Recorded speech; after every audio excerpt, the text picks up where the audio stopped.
아무래도 워낙 작은 학교이다 보니 처음부터 이런저런 잡무들을 많이 해야 했어. 남들은 어떻게 생각할지 몰라도 난 이런 환경이 굉장히 흥미로웠어. 내가 우리나라에서 제일 좋은 교대를 졸업했음에도 여기 온 이유는 뭔가 이런 작은 학교에 대한 환상이 있었거든. 주변에서 서울에 있는 학교에 가는 게 어떻겠냐고 조언들도 많았지만 여기 오면서 진정한 보람과 자유를 찾을 수 있을 것 같은 느낌이었어. 물론 나중에 이게 잘못된 선택인 걸 깨닫게 되었지.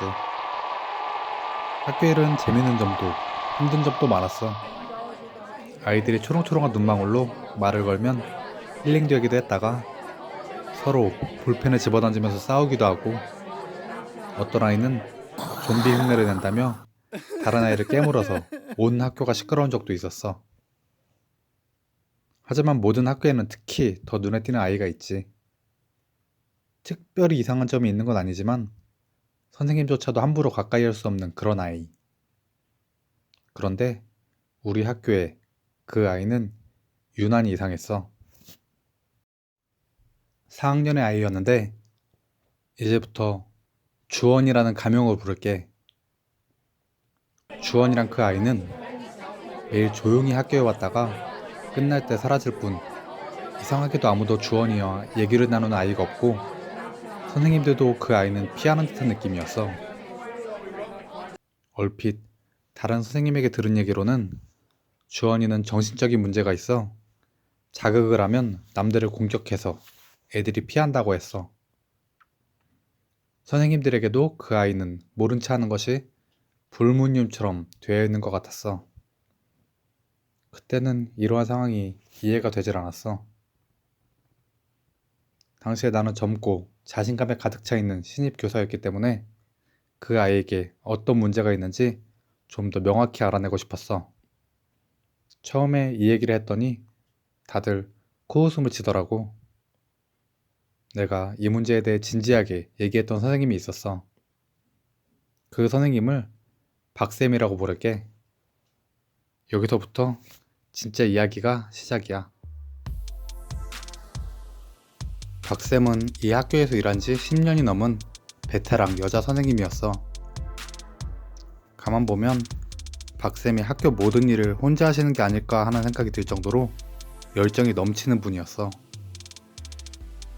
그녀는 학교와 연관된 일이라면 모르는 게 없는 것 같았고, 아이들이 문제가 생기면 어디선가 나타나서 문제를 해결하곤 했어. 아이가 싸워서 울고 있으면 항상 박쌤이 달래주고 있었고, 어떤 선생님이 개인적인 일이 생기면 항상 박쌤이 그 자리를 메꾸곤 했어. 내가 박쌤한테 주원이에 대해 얘기한 이유는 단순해. 박쌤이 주원이 반의 담임이었고 학교에서 유일하게 주원이와 소통하는 사람이었으니까. 그날도 박쌤은 휴게실에서 혼자 커피를 마시고 있었어. 아직도 기억이 나는데 그날따라 박쌤은 유난히 느긋해 보였지. 난 박쌤에게 인사하며 옆자리에 앉았어. 네, 안녕하세요. 새로운 학교는 좀 어때요? 그냥 아직은 정신없네요. 아직 그럴 때죠. 하지만 뭔가 좀 재밌는 일을 할 수도 있겠다는 생각이 들어요. 무슨 음모를 꾸미고 있어요? 난 몸을 기울이며 말했어. 선생님 반에 주원이라는 학생 있죠? 그 학생에 대해 궁금해요. 갑자기 박쌤은 깜짝 놀란 듯이 몸을 젖혔어. 그 바람에 들고 있던 커피를 쏟을 뻔했지. 일단은 못 들은 걸로 할게요. 그런 말은 하지 마세요. 전 진짜로 아직 선생님이 학교에 온 지 얼마 안 돼서 잘 모르는 것 같아요. 주원이에 대해서 관심은 끄는 게 좋을 거예요. 왜죠? 선생으로서 학생에 대해 궁금한 게 이상한 건가요? 필요하다면 제가 주원이를 도울 수 있는 부분도 있을 것 같고. 그만하는 게 좋을 것 같아요. 그녀는 일어나서 자리를 떠나려다가 차가운 표정으로 말했어. 그래, 이유를 알려줄게요. 나도 처음에는 쌤과 같은 생각으로 이 아이를 맡은 거니 하는 말인데, 그 아이는 쌤이 생각하는 만큼 단순한 아이가 아니에요. 같은 공간에 있다는 것만으로도 난 가끔은 진짜 미친 듯 숨이 막히고 학교를 그만둬야 되나 이런 생각도 많이 해요. 요즘도 매일마다 악몽을 꾸고 그것 때문에 밤을 새기도 많이 하고요. 뭐 선생님처럼 젊고 똑똑한 사람을 더 망가지게 하고 싶지 않아요. 그 학생은 내가 알아서 할 테니까 더 이상 신경 안 쓰는 게 좋을 거예요. 지금 와서 생각해보면 그 말을 들었어야 했어. 하지만 그 사건 이후 내 호기심은 오히려 더 커졌지. 난 아무도 맡고 싶지 않아 하는 금요일 당직에 지원했어. 메모에 무신경하게 적혀있던 관리자 비밀번호를 이용해서 몰래 생활기록부 파일에 접속을 했어. 작은 학교이니만큼 4학년 주원이라는 이름을 찾는 건 어렵지 않았어. 당시 내가 읽은 생활기록부를 대략적으로 설명하자면 2013년 2학년 1학기 서울에서 전학 옴.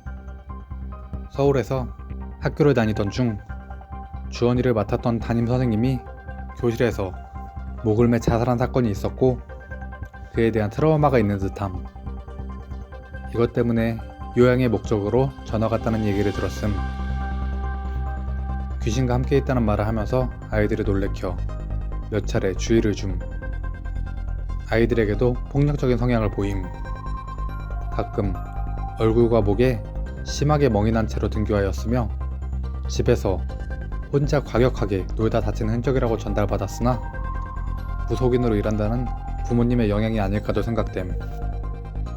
2014년 3학년 1학기 아이들과 어울리지 못하고 폭력적인 성향이 있어 문제를 일으키는 편임. 하지만 자신이 무슨 일을 하는지 이해하지 못하고 있는 듯하며 심리치료를 제안하였으나 부모님의 반대로 별다른 조치는 없었음. 어렸을 적 아동학대를 겪은 것이 아닐까 생각 중. 하지만 아이와 관련된 그동안의 사건들로 일단은 아이와 거리를 두는 것이 최선이라 생각됨. 이와 같았어. 2학년 2학기 기록은 없었고 3학년 2학기에는 이 아이와는 충분한 거리를 둘 것이라고만 적혀 있었어. 담임 선생님은 2학년 때 1번, 3학년 때 2번으로 총 3명이 거쳐갔고 모두 지금은 학교에 없는 선생님이었어.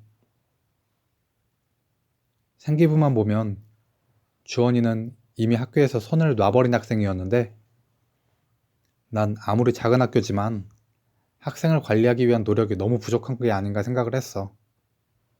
이 외에 별다른 기록은 없었어.